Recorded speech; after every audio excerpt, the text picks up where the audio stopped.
Okay, this is my first book summary on Charles Duhigg's book, The Power of Habit. I'm going to be reading from note cards to keep myself on track. Duhigg talks about habit formation and how it involves a three-step process. This is cue, which is a trigger that tells the brain to kind of go into an automatic mode.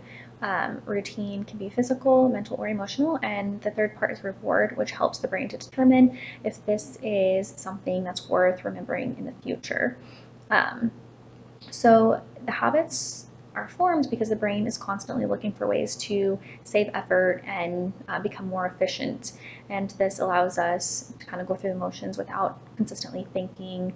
We're kind of going into overdrive regarding each activity we do every day. The book gives an example about driving a car and how when you first learn to drive a car, you're thinking about the seats, like the adjustment, the mirrors, the road, if there's anybody behind you. Whereas once it becomes a habit, as soon as you pick up the keys, that's kind of a cue, and your brain kind of goes through all the other motions without having to, think on them really hardcore, and you just kind of do it, go through the motions. There is the three steps still in the change in habits, so the cue, routine, and reward. However, in this process, the routine is shifted and changed. So they're still fulfilling the craving or the reward, and there still is that cue to get you there. It's just the routine is different in this process. An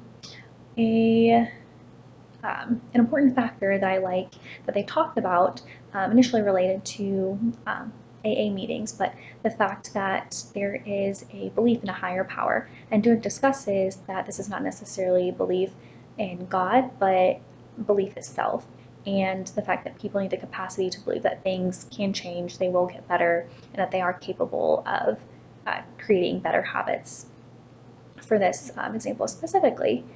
And an example I have, my best friend, we were talking about working out in our regimens recently, and she was just having a hard time going, kind of doing her workout every single day. And she decided that when she got home from work, she would put on workout clothes instead of comfy clothes or sweats.